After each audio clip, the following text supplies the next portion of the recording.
So good evening everyone, thank you for giving up your evening. I hope you're finding it informative. So for those who don't know me, I'm Mark from Broadway Travel, and this is Denise at Prestige Travel. I've been lucky enough to travel to Canada a couple of times with Denise, east and west, so I'm waiting for the trip to go through the middle. So, maybe next year. No pressure. Yeah. So without further ado, I'm going to hand over to Denise, who's going to give you a half an hour presentation on Canada. And then there will be some time for Q&A at the end, so if you have got any burning questions throughout the presentation, obviously raise your hand. Otherwise, we'll open the floor up to some questions afterwards. Right, I'll hand over to you. Yeah. Thank you very much. Right, thank you everybody. No pressure, because this is quite a nice audience here, so quite a nice number. I've been lucky enough to be associated with Canada for about 30 years. I've lived there, and this is all I do on a day-to-day basis. I just talk Canada. I don't sell Australia, I don't sell South Africa or anywhere like that. So hopefully I'm going to give you a quick blitz across Canada, second largest country in the world, and I'm going to do it in 30 minutes, so let's go. So why visit? You know, for me, Canada is all about the scenery, spectacular scenery. And while we all think of the west side of the country, the seascapes of Atlantic Canada are beautiful too, so there's so much to see east to west. Incredible wildlife viewing, and if I've got time I'm hoping to show you one of my videos of a grizzly bear at the end. Friendly locals, you know, you can be standing on a street corner with a map and people will ask you, you know, can they help? They're not, it's the best of America service with the British attitude, the British friendly attitude. It's not, you know, it's not over the top, it's not false, it's just very genuine. They are so proud to be Canadians. As I said, it's the world's second largest country, and English spoken throughout. So yes, there are people who speak French, but to actually have that as the first language, you have to go quite far north into Quebec, so you won't have any language problems. Flying times, I think this is what surprises some people, is that Halifax in Nova Scotia is actually more like a mid-haul flight. It's 6 hours, and coming back I've done it in just over 5 hours with the right tailwind. So, you know, anybody who doesn't want that Vancouver 9-hour flying time, do seriously recommend you look at the eastern side of the country.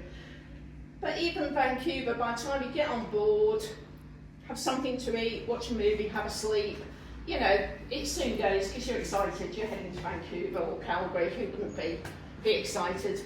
However many times I go there, I love getting to the airport, I love getting on that plane and knowing, you know, I'm going to Canada. 4 distinct seasons in most of the country. So summer, short and hot. May to September, really, if I'm honest, it's June to September. I've been through the Okanagan Valley in British Columbia and the temperature's been 42 degrees. So it can be hot. It's not always, but there are areas where it does get very, very hot. There is a desert in Canada, you know, everybody thinks it's cold and snowy and all the rest of it, but there is a desert area. Autumn, beautiful. Look at the fall colours, they rival New England. Absolutely stunning fall colours, and this is primarily on the eastern seaboard. They start second week in October and go through to mid-November. Winter, yes, it's cold. Let's face it, it is cold, but everywhere is prepared for it. The cars, rental cars, have chains, so, you know, the roads are kept clear. Anybody who loves sort of snowy, cold conditions, it's ideal. And I know most of you won't want to be there, but, you know, if you do love a bit of snow, it's a great time to go. Spring, it's fresh, you know, the snow is melting, there's still lots of snow on the mountain tops, but down below the grass is coming up, there's a lot of new growth. The animals have been in hibernation, or you know, they haven't, like moose and elk, haven't had much food during the winter months, so although they don't hibernate, you know, they're looking for that fresh growth. So Middle to late May is a great time to go, because also the river, this is the Bow River on the bottom image. You know, if you go too early in April, the lakes and the rivers are still going to be frozen, so you're not going to see that fabulous colour. So, in my opinion, if you are travelling, mid-May onwards is when I would look to go, although June and September are my absolute favourite months for travelling. So, this is Canada and we're going to start east to west, as I mentioned, and head up. We're going to talk a little bit about Alaska, but not too much, because I don't have time. So Atlantic Canada. These are the four Atlantic provinces are Nova Scotia, Prince Edward Island, New Brunswick, and Newfoundland and Labrador. As I mentioned, 6 hours flying time to Halifax. Maritime heritage abounds. It's got a Celtic and Acadian history. Newfoundland is the only place in the world where you can actually see whales and icebergs at the same time. In June, the icebergs are coming down from the north, the whales are migrating from the south, and at Newfoundland there's a place called Iceberg Alley where you can see both together. The scenery is absolutely immense. It's beautiful coastal scenery, and look at the seafood, you know, and it's a sensible price for anybody who loves the seafood like I do.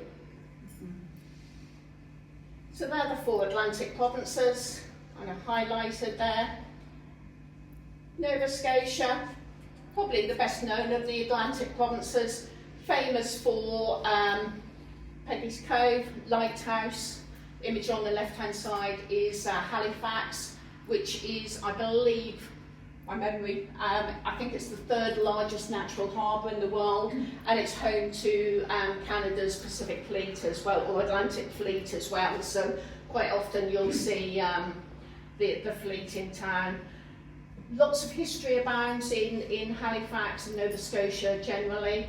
So it's got the citadel, as you can see in the left-hand image. It's got this beautiful port area, and from Halifax you can go north up to the Cabot Trail, which is the bottom left-hand image. You can actually drive that road. Looking down, it's not for the faint-hearted, but it's absolutely stunning coastal scenery. Quite often you can see, you may not see the whales themselves, but you can see the spray from the whales blowing from that road as well. There's black bear and there's moose in that area as well. The right-hand image is the Fort of Louisbourg as well, which we strongly recommend you visit. It's a replica of the fort, and you know, it just gives you some of the history of the area. One of my favourite spots in Nova Scotia is south of Halifax, and this is Lunenburg, which is a really pretty fishing village, and it's a UNESCO World Heritage Site. That's not me, I hope, because I've turned mine off. Again, stunning fall colours in Atlantic Canada, Nova Scotia in particular. And this is Peggy's Cove on the right-hand side. It's got the lighthouse, and then in the background you can just see Peggy's Cove village. Fabulous restaurant there, fabulous seafood restaurant at a sensible price too. And I should say that Peggy's Cove, if you base yourself in Halifax for 3 nights or so, there's various excursions you can take from the city, so you don't need to drive. You can visit this on a sightseeing excursion, for instance. It's all detailed in the brochure. Heading quickly across to Prince Edward Island, which can be reached by the Confederation Bridge, which is from New Brunswick. This is the longest bridge over iced water in the world, or you can do it by ferry from Nova Scotia. Prince Edward Island is the smallest province in Canada, known for its fishing heritage. It's also a large potato producer. They make some really good potato chips, crisps, which I'm quite partial to, I must admit. And it's also home to Anne of Green Gables, if anybody knows the stories of Lucy Maud Montgomery. Newfoundland and Labrador, as I mentioned, this is where you can see icebergs. You don't actually have to go out on a sightseeing boat either. You can see them often from the land. Very pretty St John's, which is the capital city in the bottom image, colourful houses, lots of pedestrianised area. The oldest, no, I'll take that bit back. But the thing with St John's is it's on the harbour, and the houses get progressively up the hill. But it really is a lovely spot for a 2 or 3 night stay, and again there's various excursions you can do from there. And the left-hand image is Grosmorn National Park, which is in the northwest part of the province. New Brunswick, easily reached by ferry from Nova Scotia. Its claim to fame, and this really is a stunning area, are the Hopewell Rocks. So the Bay of Fundy, which separates Nova Scotia and New Brunswick, is home to the highest tides in the world, and what that has done has sculpted these sea stacks. These rock formations abound. On the low tide you can walk the ocean floor and see them. High tide you can kayak. Must admit, never done the kayaking. I don't think I'll do the kayaking either, but I have walked it, and it's quite stunning to see where the level of the water actually shows on the rocks. You can see that it's the level of the high tide. The Bay of Fundy is also great for whale watching. 22 species of whales come into this area because of the high tides. There's lots of food for them, so you can see mainly minke whales, but also humpback and various other whale species. One of my favourite spots in New Brunswick is St Andrews by the Sea, and it's there you go whale watching, and you can do whale watching on a tall ship, which is an exceptional experience, or you can go out on a Zodiac, or you can do it by regular boat. But really pretty village, and they have beautiful gardens there, the Kingsbury Gardens, for anybody who really likes their gardens. Okay, we're moving quickly on to the next province, which is Quebec. So Canada's oldest and largest province. Quebec City is a World Heritage Site. Amazing whale watching on the St Lawrence River. It's, that you've got this massive river which you can't see from one side to the other, and you've got whales there. I was lucky enough this past year to do a cruise along the St Lawrence River, and although we didn't see the whales up close, we could see them blowing, and there was a lot of them. So Montreal Grand Prix, held annually each June. Again, the autumn colours and skiing and winter activities, which we'll quickly blitz over. Montreal, actually built on an island in the St Lawrence River, so it's reclaimed land. But the thing I like about Montreal is the architecture, the European feel of the city, the pedestrianised walking area as well. It's just so nice to be able to wander around and not have cars or anything.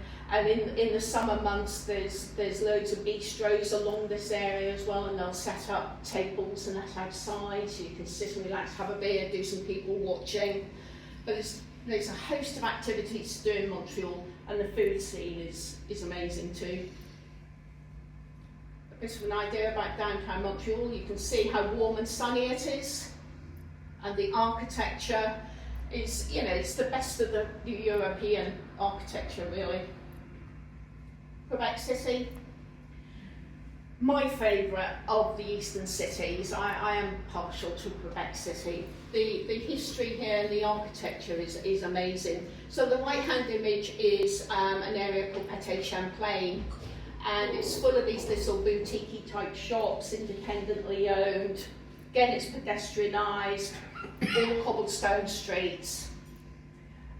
The left-hand image is actually the Fairmont Hotel, and that sits atop Pâté Champlain. So you're on this wooden boardwalk, and if you were to look down, you'd be looking down at Pâté Champlain.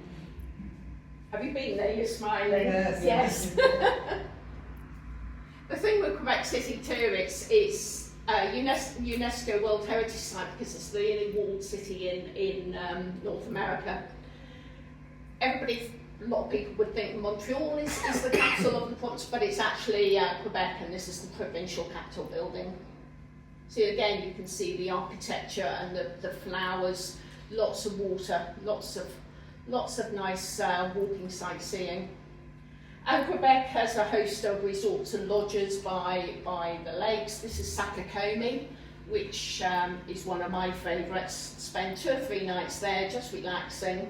It's beautiful. And you can see how the forest area, so you can imagine that in autumn when those colours are just sort of starting, but come 3rd week in October, that's all you would see. They have some great hot tubs actually at this property. I haven't been in them, but I've seen them. And they overlook the lake and the forest. So you can just imagine being in there, perhaps with a glass of wine, which I would be very tempted by, and just overlooking the lake and the forest. Okay, so we're now into Ontario.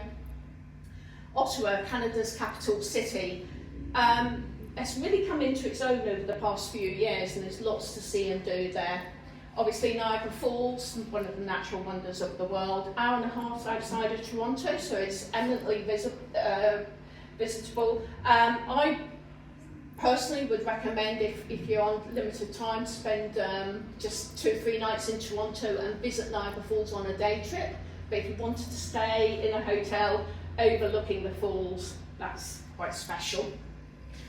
Toronto has a theatre district which rivals New York. Typically what happens is a lot of the shows will start off in Toronto as a tester for the market. They will then move to Broadway and London, or London then Broadway.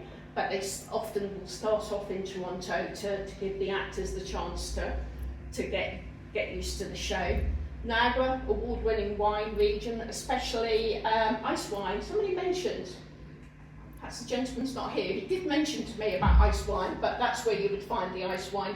Again, stunning autumn colours, lakeside resorts and lodges, and there is lots of moose in this province too.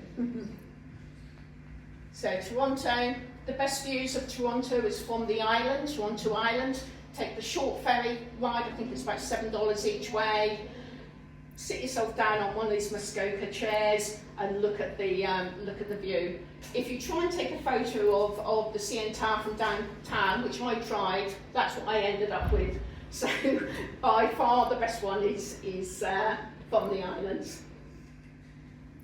Niagara Falls, various ways to see it. You can get up close and personal on a boat ride. You can walk through a series of tunnels, which is called Journey Behind the Falls, and get very close and very wet to see them. Or you can take a helicopter ride as well, which is quite special. One of my favourite spots though is Niagara-on-the-Lake. So this is regularly voted as the prettiest town in Ontario. It's about 40 minutes outside of Niagara itself, and this is the area for the wineries, the fruit tree growing area. It's a stunningly pretty area, and the town itself is, well, it's quaint. There's no high-rise buildings. You know, this is the Prince of Wales Hotel with a horse-drawn caleche sitting outside. So it's a lovely spot for 2 or 3 nights. You can take the WeGo transfer to Niagara Falls if you wanted to. There's a very nice hotel which is the property of this one called Queen's Landing, which is on the lake, so it's a nice, really nice spot. Do some wine tasting, kind of winery visit. What's not to like? Ottawa, as I said, it's the nation's capital city, home of the Parliament building. Perhaps its biggest claim to fame though is the Rideau Canal, which again is a UNESCO World Heritage Site. And that little building on the left-hand side is a museum which tells you all about the building of it. Many labourers died in the construction of the canal, and that museum is dedicated to their story. You've got the Ottawa River in the background. Again, a host of resorts and lodge properties on the lake. The one on the left-hand side is called Elmhurst. Really, really good for families too. So the lake is really warm in the summer, and it has outdoor water activities, but it also has an indoor pool for anybody. They have a nice restaurant there. They grow their own vegetables. They have their own cows and chickens and that. So they're very much food, you know, farm to table type food. heading into Manitoba. Churchill, the polar bear capital of the world. I know Norway says they are, Slavabad is it, but Churchill really is it. See beluga whales in the Hudson Bay. So in the summer, 3,000 beluga whales come into the Hudson Bay to mate, to molt, and to generally feed on capelin. The waters are really quite shallow on the edge of the Hudson Bay, so they come in there to feed as well.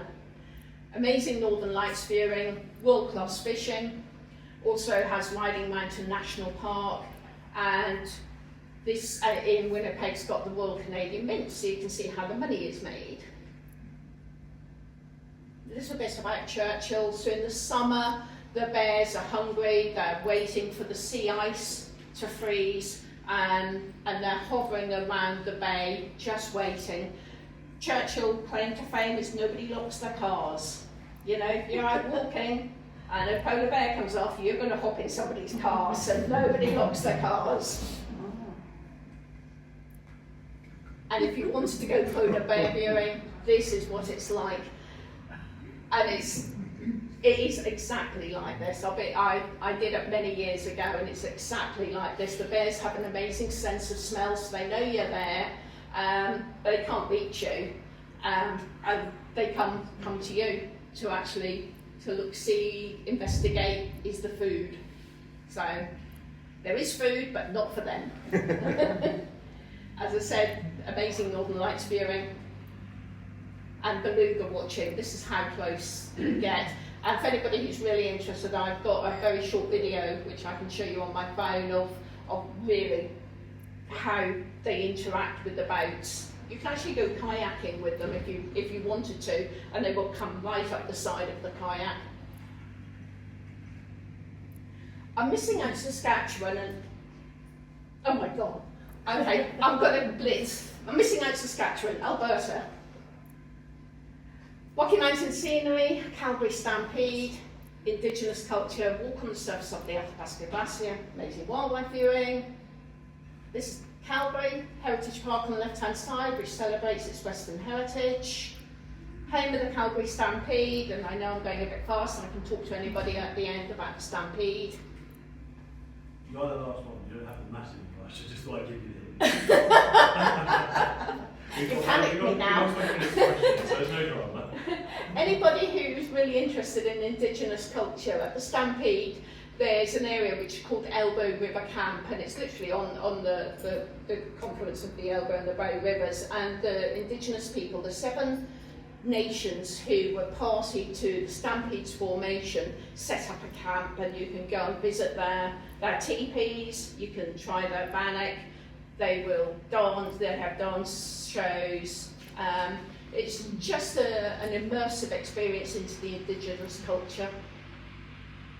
Banff, hour and a half along the road down from Calgary.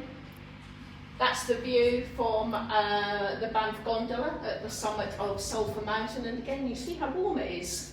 You know, so you can see the pretty town of Banff in the background there. There's a hot springs which is near the gondola, so take 15 minutes to go and relax. Really good if you've got aches and pains and that. So good for your skin for sure. So about 50 minutes outside of Banff is Lake Louise. You've got the Fairmont Chateau Lake Louise at one end and the Victoria Glacier at the other end of the lake. But you can see the stunning colours, and this is what I was referring to. If you want to make sure you see them, don't go too early in the season. And the colours are formed by the meltwaters of the glacier, where small particles of the glacier sort of on the surface of the water, and the light reflects off, and you get this stunning blue-green effect. The Icefields Parkway between Lake Louise and Jasper, recognised as one of the top 10 scenic drives in the world. Every corner reveals a different vista. Absolutely stunning. This is Bow Glacier, one of the highlights of the drive, of which there are many. And also along the drive you can stop off and walk onto the surface of the Athabasca Glacier, the only place in the world where you can visit a glacier and walk on it from the side of the road, so very easy, very accessible. That's Athabasca Falls, which is just outside of Jasper, and again you can see the beautiful, beautiful colour of the water. Jasper itself, in Jasper National Park, you'll all have heard about the wildfire situation, I'm sure. The major hotels were not affected, everything's up and running, they are ready and waiting for visitors, so don't be put off from visiting by any means. The right hand image is one I took. It's the road, this is Medicine Lake in the background, it's on the road to Malign Lake, and you can see, if you're lucky, how easy it is to spot wildlife along the side of the road. Left hand image is the Jasper Tramway. This is the boat cruise out to Spirit Island from Malign Lake, so that road I took the Bearview of. This is, you end up at Malign Lake. But this area you can only do by boat. You can't drive it unless you wanted to hike for about 6 days. Well, it would take me 6 days, I'm not sure about you, but it would take me that long. Jasper Park Lodge, beautiful, beautiful setting for a special stay. Into British Columbia, Vancouver, gateway for Alaska cruises, some great bear viewing lodges, dramatic scenery for a variety of sceneries. Whale watching is immense, including orca, humpback, Pacific grey whales. Great sunsets over the Pacific Ocean. Vancouver, so in the North Shore, you've got the mountains of the North Shore area, then you've got the downtown core. It's always rated in the top 3 place cities in the world to live. On the North Shore, there's the Grouse Mountain and Capilano suspension bridges you can visit. This is False Creek, so named because when George Vancouver was exploring the area, he actually thought this was the entrance to the harbour, and it's not, so it's called False Creek. Public market there, great spot for lunch. And you can see how the cruise ship terminal is right downtown. So if you want to cruise to Alaska, it's very, very accessible. Totem poles on the left-hand image are at Stanley Park, so easily visited. Across on Vancouver Island is Victoria. This is the provincial capital of British Columbia. So again, you've got the provincial building in the background there. It's on the inner harbour, and it's just a lovely, lovely spot. Very, very chilled. Bouchot Gardens. This is actually a disused quarry, so the gardens are on different levels. Very pretty for anybody who loves their gardens. As I said, amazing whale watching, so orca viewing primarily, but more and more humpbacks are coming into this area. So quite often, the whale watching are seeing more humpback than they are the orca. On the whale watching cruise, you'll also see bald eagles, sea lions, seals, sea otters, a wealth of marine wildlife. One of my favourite spots is on the west coast of Vancouver Island. There's a place called Tofino on the Pacific Rim National Park, so it just gives you an idea of the beautiful scenery. It's just stunning. It is literally just stunning. Great whale watching, Pacific grey whales specifically, and also black bear viewing. So they come out at low tide and they scavenge along the coastline. Heading back onto the mainland, we're about an hour and a half north of Vancouver to Whistler. For anybody who just wants to end up their stay somewhere nice to relax, Whistler has it all. It's a pedestrianised village. Get a hotel with a nice outdoor swimming pool, just chilled for a couple of days. Got the peak-to-peak gondola on the right-hand image, and also the Whistler gondola on the left hand. Black bears are in this area, so quite often on the gondola you'll see black bears. I've actually, many years ago, I saw one in Whistler Village, up a tree. The bear was kind of panicked, so it went up a tree. It was only a young one. So definitely black bears are around. But this is a hive of outdoor activity as well, so zip lining, canoeing, horse riding, you can do it. And again, British Columbia, loads of ranches. where you can, working ranches or relaxing ranches, resorts and lodges. Just an example for you there, that's kayaks. And I'm going to flick through this fairly quickly just because I know I'm running out of time, and I apologise for keeping you a bit longer than what should be. But bear viewing lodges, these are specifically for grizzly bear viewing. These are lodges. For instance, the one on the left hand side is a fly-in lodge. It's called Night Inlet Lodge. You float plane in, you're there for 2, 3, 4, 5 nights, however you want to be there, but you're specifically looking for grizzly bears, and you do see them. But also there's black bear in the area, there's mink, there's osprey, there's bald-headed eagles, even a chance of seeing whales as well. This is the bear viewing at Night Inlet, so in the spring and summer it's primarily viewing from boats because the bears are feeding on these sedges which are really high in protein, and in the autumn you're going to a hide to view them feasting on salmon. So 2 very different bear viewing seasons. Alaska Cruises from Vancouver, we work with all the major cruise lines, and Mark and his team would be able to talk you through which one suits your purpose best. Glacier Bay, so this is the kind of scenery you'll be looking at. And Rocky Mountaineer, we for anybody who wants a 2 days of luxury train journey, this is immense. The scenery is superb, but you have to accept that you're going to sit for 2 days on the train, being looked after, and be prepared just to sit back and relax and chill. You can't get off the train, so you've got to be prepared to sit there and just take it all in. 2 levels of service, silver leaf and gold leaf. They're the routes, typically Vancouver to Jasper or Lake Louise or Banff, or in reverse. Gold leaf service, so the upper level is where you sit. In the dome car, the lower level is the dining room. And food is superb, so it's kind of, this is an indication of gold leaf service food. Silver leaf service, again, it's got really good size windows, so you're not going to miss too much. And meal service is at your chair, so there's not a separate dining area. And just a quick flick at so the taller carriages are the gold leaf, so you can see the difference, and that's kind of the typical scenery you'll be seeing.